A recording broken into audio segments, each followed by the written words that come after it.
أعوذ بالله من الشيطان الرجيم. بسم الله الرحمن الرحيم. الذين يقولون ربنا إننا آمنا فاغفر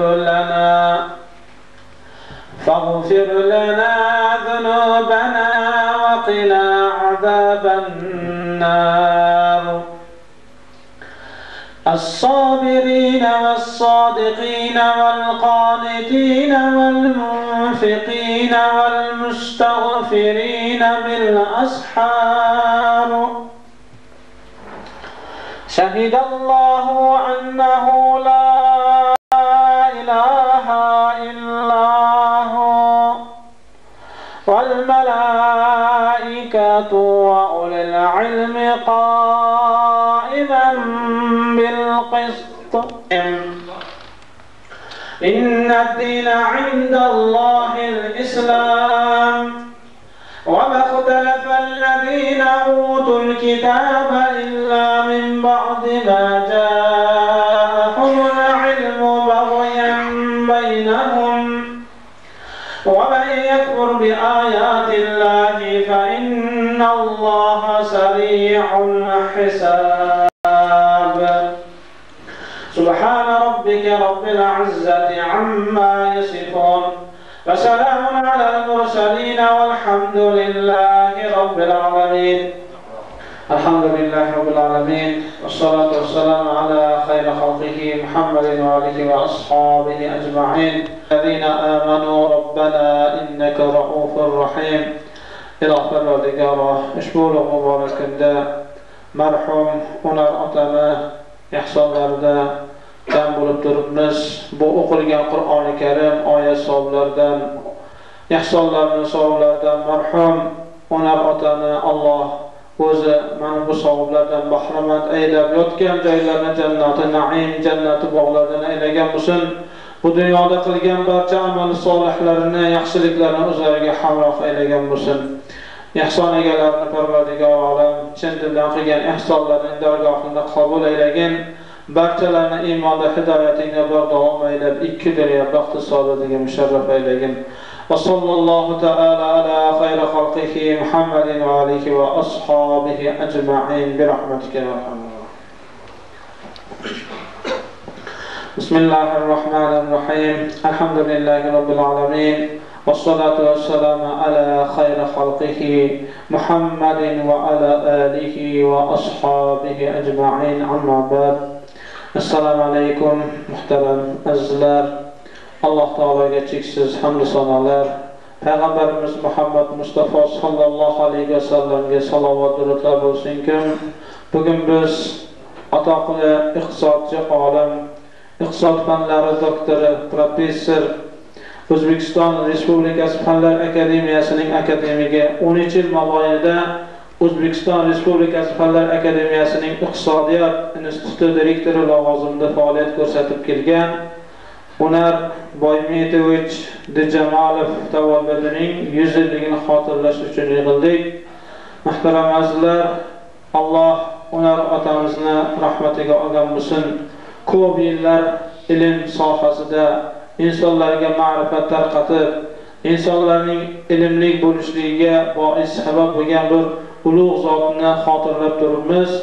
Alloh taolo ular otani yotgan joylarni jannatu naim, jannati bog'laridan aylagan bo'lsin. Muhtaram azizlar, payg'ambarimiz sollallohu alayhi vasallamning ulug' muborak hadislari bor. Uzkuru mahasina ma'takum. Ya'ni sizlar tomonlaringizdan o'tib ketganlaringizni, yaxshiliklarni eslangiz. Mana shu bugun ulug' muborak kunda marhum domlani eslab, mana bir qator shogirdlari turibdilar.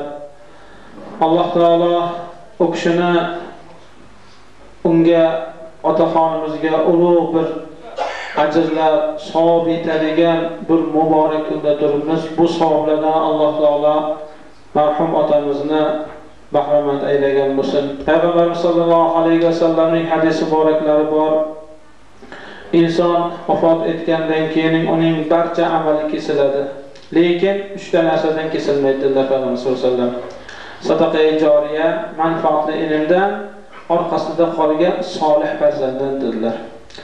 Albatta, inson vafot etgandan keyin uning yaxshi ezgi amallardan borib turadigan savob hammasi kesiladi. Faqat marhum inson o'zidan orqasida qolgan o'sha qilinadigan yaxshiliklar, sadoqatlar, duolarni kelishligini kutishdan chorasi qolmaydi. Hani Payg'ambar sollallohu alayhi vasallamning muborak hadislarida keltirilyaptiki, demak 3 ta narsadan inson vafot etib ketgandan keyin ham savob etib o'sha savobdan bahramand turar ekan. Ko'chalarni tuzatib ketgan bo'lsa, daraxt deymizmi, mevali daraxt yoki bo'lmasam boshqa yaxshiliklar ketgan bo'lsa, mana shu insonda sadaqa-i joriya bo'lib qolar ekan. Buni savobi to qiyomatga qadar yetib turar ekan, birodarlar. Ana ikkinchisi manfaatli ilm. Manfaatli ilm buning ajri, savobi ham albatta qiyomatgacha o'sha insonga yetib turar ekan. Mana marhum otaxonimiz Unar ota hayotlik paytlarida o'zlaridan juda ko'p shogirdlar qoldirgan. Mana bir qator jam turibdi, ko'p shogirdlari bo'lgan bo'lsa, o'sha farzand otasini haqqiga doim duoda, istig'forda, zikrda, demak o'shalar savoblarni bag'ishlab tursa, demak buning ham ajri, savobi to qiyomatga qadar yetib turar ekan. Muhtaram azizlar, inson ota-ona qachon baxtli, saodatli ota-onalardan bo'ladi. Orqasida qolgan zurriyot farzandlarni solih qobil qilib, yurtkoriga yaraydigan qilib, halol haromni biladigan qilib, peshonasini sajdali qilib, tilini kalimali qilib bir yaxshi farzand tarbiyalab qoldirgan bo'lsa, orqasida ana shu ota-ona baxtli, saodatli ota-onalardan bo'ladi. Ba'zi holatlarda ko'rib qolamiz, farzandni tarbiyasiga ehtimom ahamiyat bermaydi, balkim uni faqat hali dunyo bilan mashg'ul qilib qo'yib, unga yaxshi uchastkalar, yaxshi mashinalar qoldiradi. Farzand shu ota-onasini eslab bir haqqiga duo qilishga yaramaydigan farzandlar ham bor, birodarlar. Bu albatta salbiy holati. Agar inson farzandni yaxshi xulqli, go'zal odobli qilib tarbiyalab ketgan bo'lsa, o'sha ota-ona baxtli, saodatli insonlardan bo'ladi. Shunda hali darajati ko'tarilgan marhum inson Alloh taoladan savol tariqasida so'rar ekanki, "Ey Allohim, mening darajatimni ko'tarishiga nima sabab bo'ldi?" deganda, Alloh taolo aytar ekanki, "Sening farzanding sening haqqingga istig'for aytdi. Sening gunohingni ketishligini mendan so'radi. Mana shu darajoning ko'tarilishiga bois bo'ldi" der ekan muhtaram azizlar. Ota-onalardan bo'lamiz. Hozir men so'zni Onar otamizni shogirdlaridan Abdurahim domlaga beraman. Bu kishi ko'p yil ulardan dars olib, shogird bo'lib, ular bilan hamkasb bo'lib, o'sha bir vaqtda ko'plab ilmiy ishlar bilan mashg'ul bo'lib, ularning xizmatlari bo'lgan. Ular hozir mana Onar otamizni bir eslab, ularning haqlariga bir duo qilib, yaxshiliklarini gapirib bir sizlarga yetkazib beradi. Marhamat oling. Rahmat imom hazratlari, baraka toping. Hurmatli mehmonlar, mana agar Onar Bayinbeto'sh hayot bo'lganlarida bu yil 100 ga kirar edilar. Topganlar. Undan keyin qadag'oy yillari boshlanganda Bayinbet ağaning do'stlaridan biri Bayinbet bugun kechasi qosh qayoqqa qochishni o'zing bilasan. Agar qolsang seni ertaga qamoqqa oladilar-da, Sibirga surgun qiladilar degandan keyin Bayinbet og'a ayoli bilan farzandlarini bag'riga bosib O'zbekistonga kelganlar. Bu yerdagi o'zbeklar, qozoqlar va boshqa kishilar u kishini bag'riga olgan. Shu kishi yerda u kishi Onar Bayinbeto'sh ulg'ayib, yashab, o'sib ulg'ayib 35-yilda Toshkent Moliya iqtisod institutiga talabalik safiga qabul qilinganlar va 39-yilda bu institutni tamomlaganlar.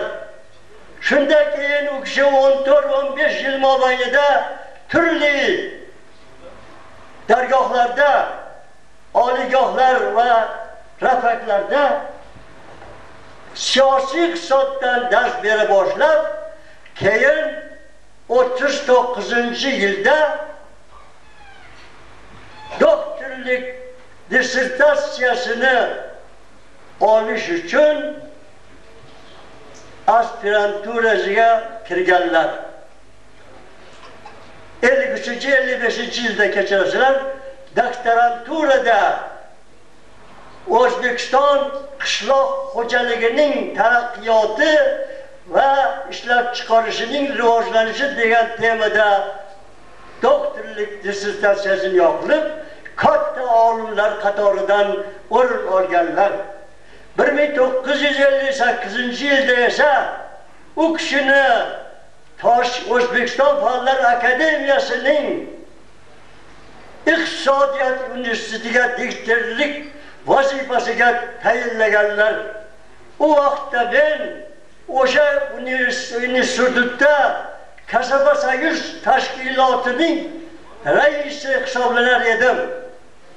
50-yilda o'sha institutga borgan bo'lsam, 58 yilgacha u institutga ruslar rahbarlik qilgan. Keyin adam berib kelib, bizga ustozlik vazifasini ado eta boshlaganlar. Eng avvalo u kishi eng aqlli, dilli, farosatli inson edilar. O'sha aqlni ishlatib, butun O'rta Osiyoga, hatto MDH mamlakatlariga, boshqa Ukraina, Belorussiya, bu yoqda Moldova degan mamlakatlarga taniqli olim bo'la boshlaganlar. Ikkinchi kishining ajoyib fazilatlaridan biri, u kishi juda qat'iyatli, o'rishchasiga aytganda jostki, jestokki, prinsipial odam bo'lganlar.